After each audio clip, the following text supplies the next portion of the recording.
भारत माता की, भारत माता की, भारत माता की, वंदे वंदे वंदे। मंच पर उपस्थित भारतीय जनता पार्टी के कुरुक्षेत्र से सांसद पद के प्रत्याशी, पूर्व सांसद और अपने इनोवेशन के लिए, दृढ़ इच्छा शक्ति के लिए देश के अंदर जिन्होंने अपनी एक अलग पहचान बनाई है और संसद में हम दोनों कई बार साथ साथ सांसद के रूप में भी काम किए हैं, ऐसे श्री नवीन जिंदल जी, हरियाणा सरकार के मंत्री माननीय श्री सुभाष सुधा जी, माननीय विधायकगण श्रीमती कमलेश ढांडा जी, श्री लीलाराम गुजर जी, श्री संदीप सिंह जी, श्री अशोक गुजर जी, जिलाध्यक्ष कैथल श्री अशोक गुजर जी, जिलाध्यक्ष कुरुक्षेत्र श्री रवि वतान जी, पूर्व मंत्री श्री कृष्ण वेदी जी, पूर्व विधायक श्री पवन सैनी जी, भारतीय जनता पार्टी के प्रदेश महामंत्री श्रीमती अर्चना गुप्ता जी, भारतीय जनता पार्टी के सभी पदाधिकारीगण, कुरुक्षेत्र संसदीय क्षेत्र से जुड़े हुए मेरे सभी उपस्थित बहनों और भाइयों, श्री कृष्ण शरणम मम देवकी परमानंदम कृष्णम वंदे जगत गुरुम। बहनों और भाइयों, इस पावन धरा की महिमा मैं कैसे गाऊं? आज से नहीं, विगत 5000 वर्षों से जिस धरा ने असत्य पर सत्य की, अन्याय पर न्याय की, अधर्म पर धर्म की जीत का संदेश दिया हो, उसी संदेश का अग्रिम सूचना देने के लिए मैं आज नवीन जिंदल जी के समर्थन में रैली करने के लिए कुरुक्षेत्र में आया हूं।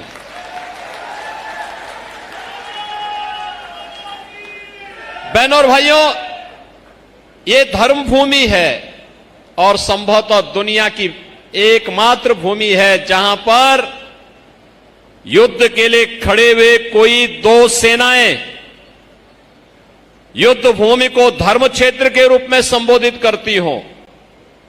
ये केवल भारत में ही हो सकता है और भारत में ही केवल कुरुक्षेत्र में ही हो सकता है, इसलिए धर्म क्षेत्र है, क्योंकि जो युद्ध लड़ा गया था वह धर्म के लिए लड़ा गया था, न्याय के लिए लड़ा गया था, सत्य के लिए लड़ा गया था, और 4 जून को भी जो परिणाम आने वाला है वह सत्य में वह जयते ही का संदेश देने के लिए आ रहा है।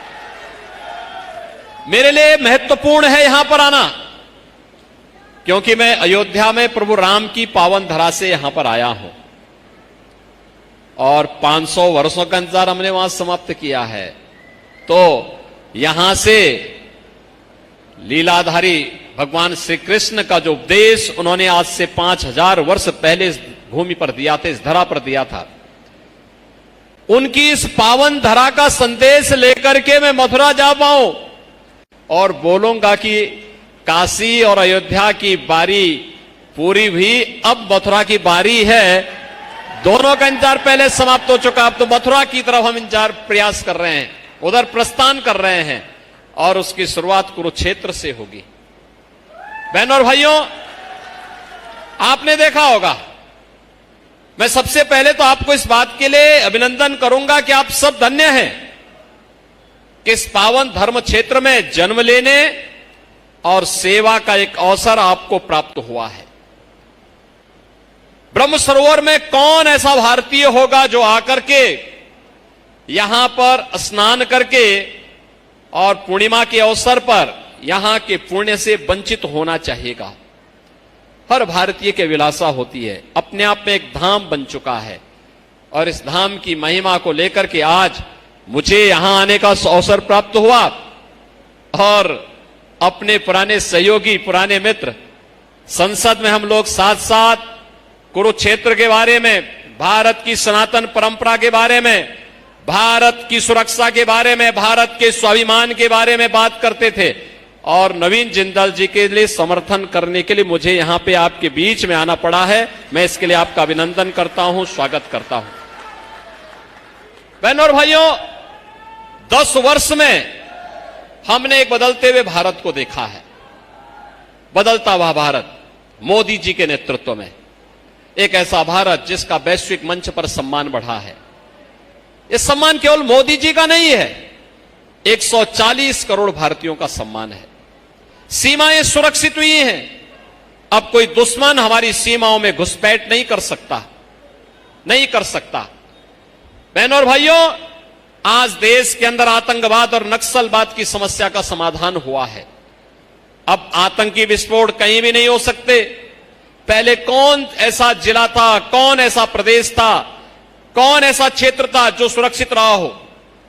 विस्फोट होते थे, निर्दोष लोग मारे जाते थे। सुबह की शुरुआत होती थी एक घोटाले से और सायंकाल होते होते हमें आतंक की किसी बड़ी वारदात की खबर हमारे सामने आती थी। हर व्यक्ति चिंतित रहता था, पता नहीं अब कौन इसकी चपेट में आ जाए। हम जब भी बात करते थे कि आतंकवाद का मुकाबला हो, तो तब सरकारें कहती थी कि आतंकवादी तो सीमा पार के हैं। और बहनों और भाइयों, यही परिवर्तन होता है। आज कितना परिवर्तन हुआ है। अब पटाखा भी जोर से फट जाए ना, तो पाकिस्तान पहले सफाई देता कि भाई मेरा हाथ नहीं है, क्योंकि उसे मालूम है ये नया भारत है, छेड़ता नहीं है। लेकिन अगर कोई छेड़ता है तो उसको छोड़ता भी। एयर स्ट्राइक और सर्जिकल स्ट्राइक के माध्यम से भारत ने अपनी ताकत का एहसास विश्व समुदाय को कराया है कि देखो, हम शांति और सौहार्द के पक्षधर हैं। लेकिन शांति केवल बोलने से नहीं आती है, वह तो अपनी ताकत से हासिल की जाती है। और भारत आज मोदी जी के नेतृत्व में इस शांति और सुखपूर्ण माहौल को 140 करोड़ भारतीयों को एहसास करा रहा है। ये नया भारत है, यहां विकास भी है, बड़े बड़े विकास के कार्य हैं। हाईवे बन रहे हैं, वर्ल्ड क्लास हाईवे, रेलवे के अच्छे कार्य हुए हैं, एक्सप्रेस हाईवे बन रहे हैं। और यही नहीं, सुंदरीकरण के कार्यक्रम किस रूप में आगे बढ़ रहे हैं, किसी से छुपा हुआ नहीं है। आईआईटी बन रहे हैं, आईएम बन रहे हैं, वर्ल्ड क्लास यूनिवर्सिटी बन रही है, एम्स बन रहे हैं, ट्रिपल आईटी, एनआईटी। न मत, न मजहब, न क्षेत्र, न भाषा। और इसके बाद भी अगर कोई, मोदी जी ने तो एक ही नारा दिया था, वह दिया था सबका साथ, सबका विकास।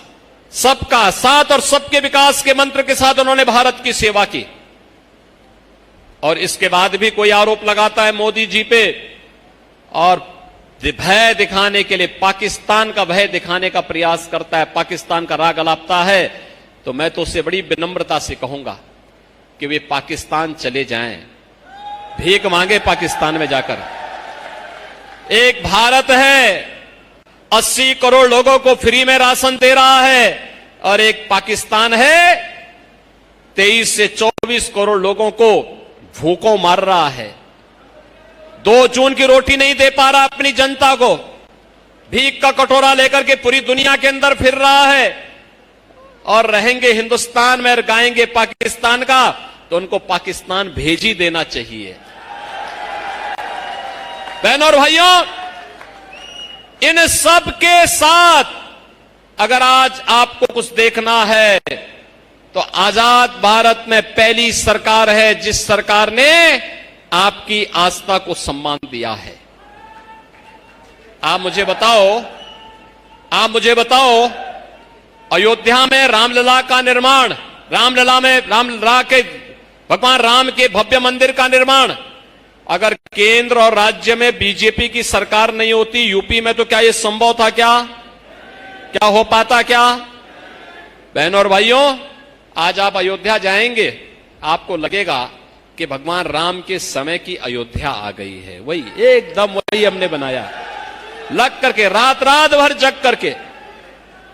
और ये तब संभव हो पाया है, ये तब संभव हो पाया है बहनों और भाइयों, जब हमने सबसे पहले वहां पर सुरक्षा का बेहतर माहौल बनाया। आज आप देखते होंगे यूपी 25 करोड़ की आबादी का राज्य है। पहले वहां पे सरकार कमजोर थी और माफिया और अपराधी बड़े भारी थे। उनके हर जिले में पैरेलल सरकार चलती थी, उनकी हुकूमत चलती थी। आज हमने उन सभी माफिया और अपराधियों को जहन्नुम में पहुंचा दिया है, वे चले गए सबकी राम नाम सत्य है हो गया है। आपने देखा होगा पिछले 7 वर्ष में यूपी में कोई दंगा नहीं हुआ, कोई दंगा नहीं। और मैंने कहा है कि बेटी और व्यापारी की सुरक्षा के लिए जो खतरा बनेगा उसके लिए जेल नहीं, जहन्नुम का रास्ता खुला होगा, जहन्नुम का। और बहनों और भाइयों, आज जब माहौल सुरक्षा का बना है तो उत्तर प्रदेश में तेजी के साथ विकास हुआ है। 25 करोड़ जनता सुरक्षित है।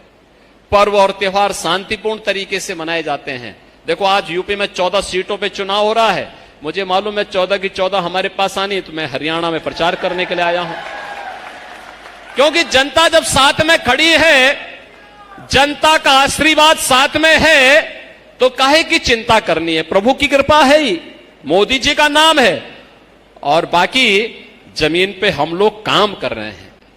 और बहनों और भाइयों, परिणाम जनता जनार्दन दे रही है, और मैं इसीलिए आज आपके पास आया हूं। ये जो बेहतरीन वातावरण वहां पे बना है, इसीलिए अपने मित्र नवीन जिंदल के लिए मैं आज आया हूं विशेष रूप से, क्योंकि संसद में मैंने उनके कार्य को देखा है, उनकी कार्य पद्धति को मैंने देखा है। बहनों और भाइयों, भारतीय जनता पार्टी जनसंघ के समय से नारा लगाती रही है, एक देश में एक प्रधान, एक निशान और एक विधान चलेगा। मैं ब्रह्म सरोवर में देख रहा था, हमारा तिरंगा लहरा रहा है, लेकिन ये तिरंगा अब अपनी जेब में भी शान से लगा सके और अपने घर के ऊपर भी लगा सके, इसकी लड़ाई सुप्रीम कोर्ट तक यही नवीन जिंदल लड़े थे। इन्होंने ये लड़ाई लड़ी थी। मुझे याद है सांसद बनने के पहले सुप्रीम कोर्ट तक इस लड़ाई को लड़े थे। इन्होंने कहा था भारत के आन मान शान के प्रतीक इस चिन्ह को, भारत के राष्ट्रीय चिन्ह को, इसको हमें लगाने का अधिकार मिलना चाहिए, जिससे हम गर्व से कह सके कि हम भारतीय हैं। ये हम पे एहसास होना चाहिए कि हमारा राजकीय चिन्ह है, हम इसके लिए लड़ेंगे।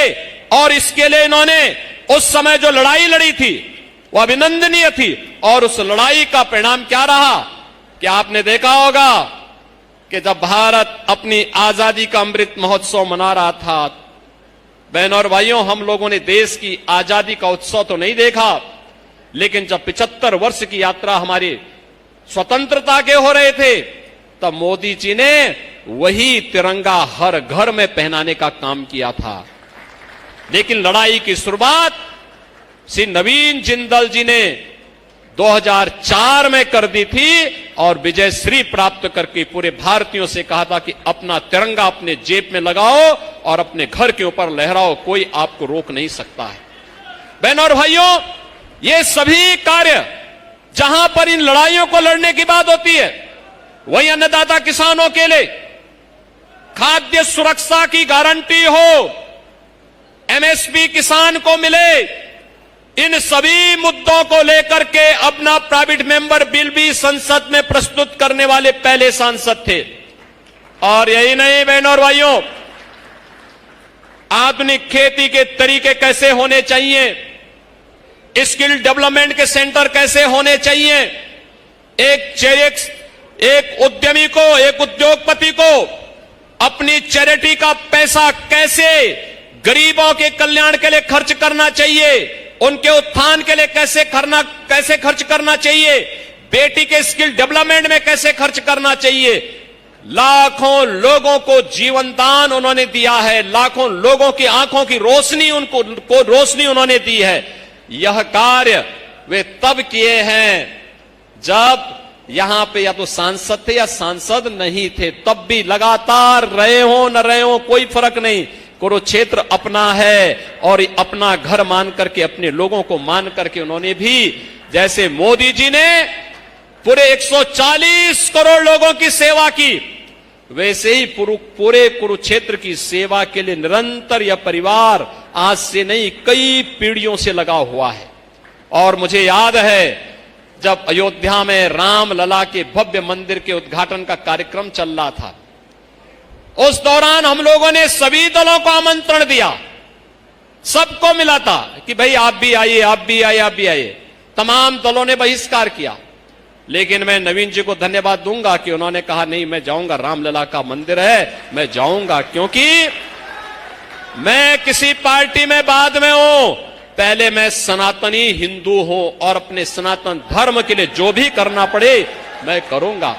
और बहनों और भाइयों, वे अयोध्या गए, अयोध्या में उन्होंने दर्शन किया, रामलला की मूर्ति प्राण प्रतिष्ठा कार्यक्रम में शामिल हुए और इस पूरे कार्यक्रम को आगे बढ़ाने में अपना पूरा योगदान दिया।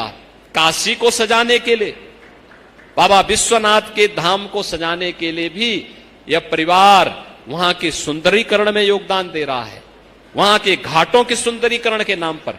अब मुझे बताओ, जिंदल परिवार के नाम पर कोई कार्य होगा, कहीं भी चैरिटी का काम होगा, तो नाम तो कुरुक्षेत्र का ही उसमें जुड़ जाएगा, स्वयं जुड़ जाएगा, लाभ तो आपको स्वयं ही हो जाएगा।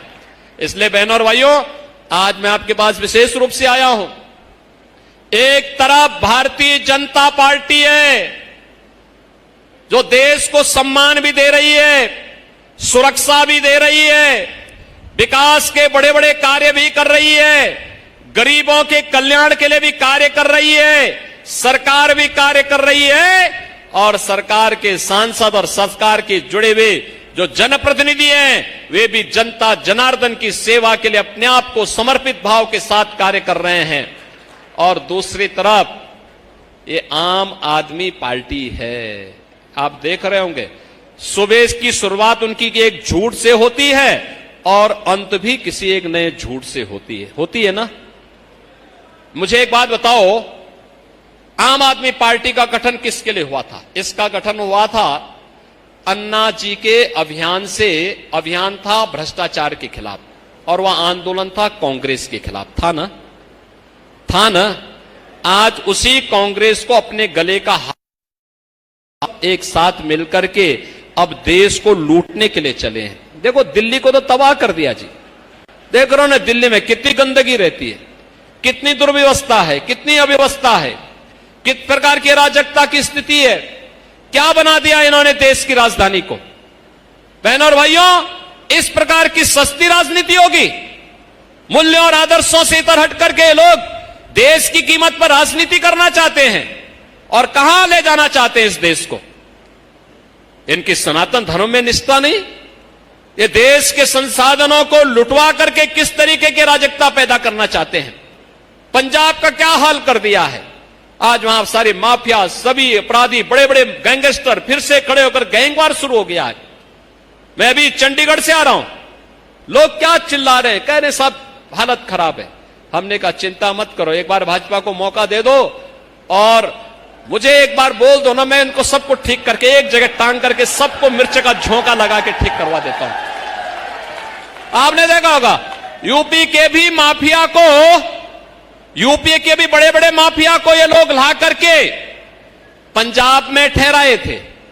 मैं सुप्रीम कोर्ट तक लड़ा और सुप्रीम कोर्ट से लड़ करके उसको वापस ले गया और अभी वह भी राम नाम सत्य हो गया। बहनों और भाइयों, मैं केवल आपसे एक बात कहने के लिए आया हूं, सम्मान भी भाजपा देगी, सुरक्षा भी भाजपा देगी, विकास भी भाजपा कराएगी और साथ साथ ब्रह्म सरोवर जैसे स्थलों को एक भव्य और दिव्य रूप दे करके, उसको आधुनिक स्वरूप दे करके, जन आस्था का सम्मान करते हुए उसको एक नई ऊंचाई तक पहुंचाने का काम भी भारतीय जनता पार्टी के नेतृत्व में ही संभव है। आज मोदी जी के नेतृत्व में पूरे देश के अंदर एक काम चल रहा है। आप देख रहे होंगे काशी में काशी विश्वनाथ धाम,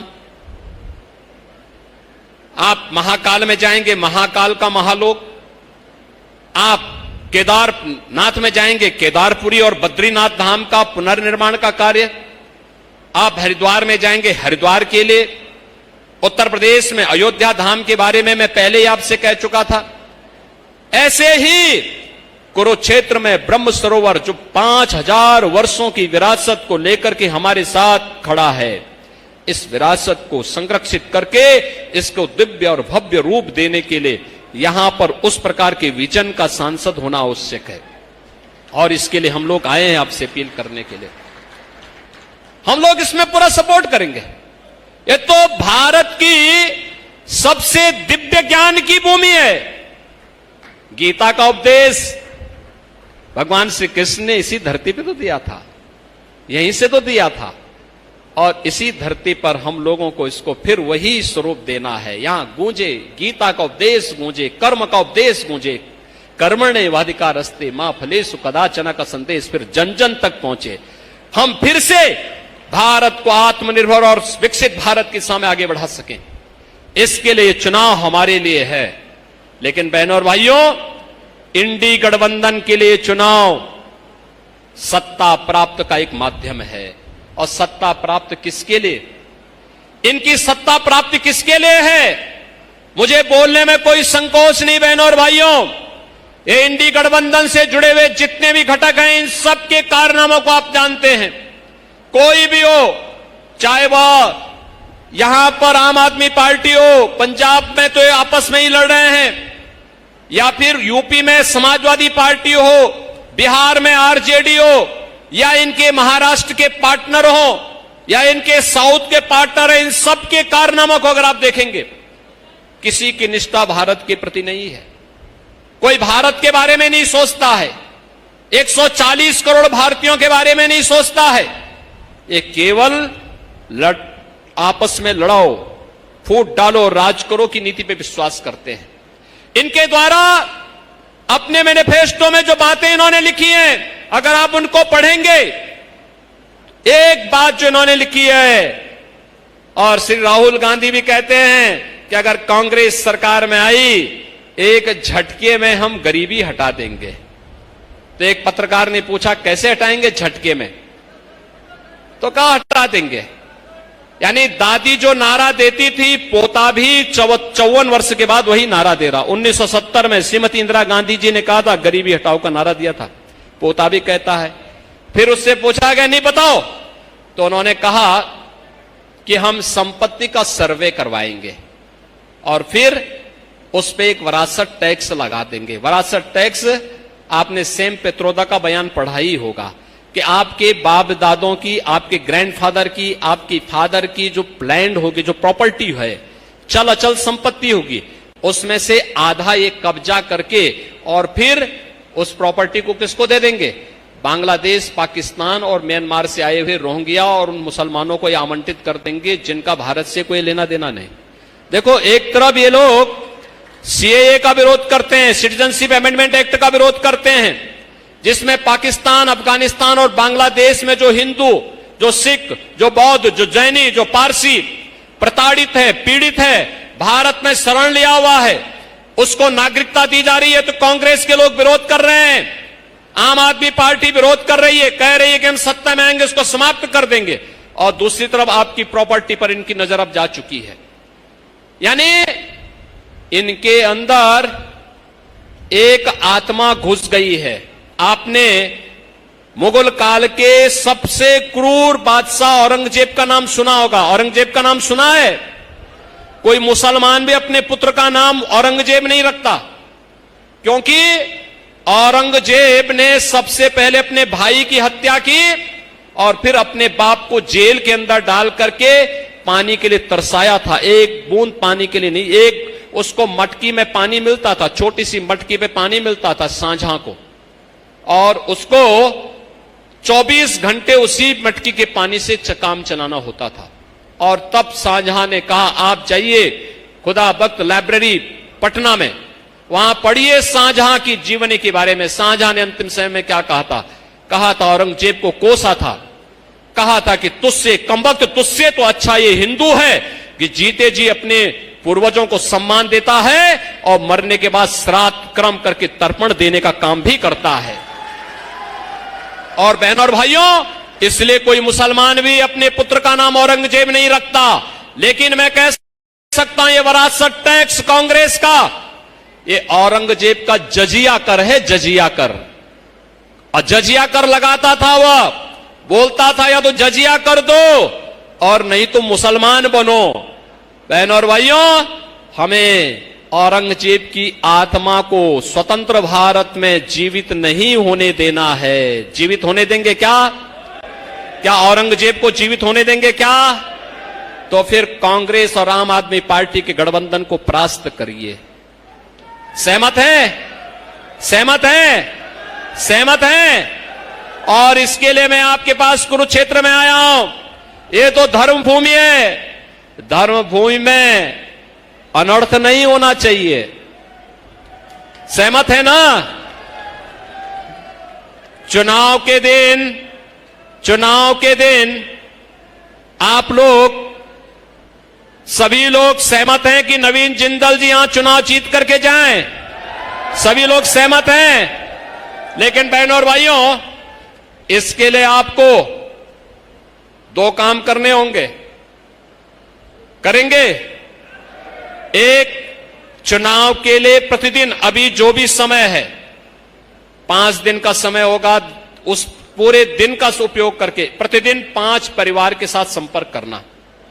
चुनाव के दौरान अपेक्षा करना कि प्रत्याशी घर घर जाए, बहुत कठिन है, बहुत कठिन है, बहुत कठिन है, नहीं हो सकता। बहुत बड़ा क्षेत्र होता, संसदीय क्षेत्र, और इसके लिए आपको स्वयं नवीन जिंदल बनना पड़ेगा, स्वयं बनना पड़ेगा, मोदी जी का प्रतिनिधि बनना पड़ेगा, घर घर जाना होगा, कमल खिलाने के लिए जनता का आह्वान करना होगा, आत्मनिर्भर और विकसित भारत के लिए जनता जनार्दन का आशीर्वाद मांगना होगा, और जनता से कहिए कि सम्मान और सुरक्षा के लिए, आने वाली पीढ़ी के उज्जवल भविष्य के लिए हमें कमल खिलाना है, नवीन जिंदल जी को चुनाव जिता के भेजना है। अगर आप 25 परिवारों के साथ, एक एक व्यक्ति 25 परिवारों के साथ संपर्क करके उन्हें सहमत करे और फिर भारतीय जनता पार्टी को चुनाव के दिन उन 25 परिवारों को कमल खिलाने के लिए, कमल के निशान पर वोट देने के लिए प्रेरित करके मतदान केंद्र पर ले जाएंगे, तो बहनों और भाइयों, देश के प्रति आपकी एक बहुत बड़ी सेवा होगी। मोदी जी ने पूरा जीवन देश के लिए समर्पित कर दिया, पूरा जीवन देश के लिए समर्पित कर दिया। क्या हम 5 दिन 10 दिन देश के लिए नहीं दे सकते? क्योंकि चुनाव तो देश की तस्वीर और तकदीर को बनाने वाला चुनाव है। हमारा एजेंडा आत्मनिर्भर और विकसित भारत का है। भारत की आस्था को भी सम्मान देंगे, भारत का विकास भी करेंगे और गरीब कल्याणकारी कार्यक्रमों को भी आगे बढ़ाएंगे, बिना भेदभाव के भारत को आगे बढ़ाएंगे। यह कार्य कर पाएंगे आप? करेंगे? दोनों आत्मा के मुझे आश्वस्त दो। तैयार हैं? सभी लोग सहमत हैं? तो फिर मेरे साथ बोलेंगे, भारत माता की, भारत माता की, भारत माता की जय श्री राम, जय जय श्री राम।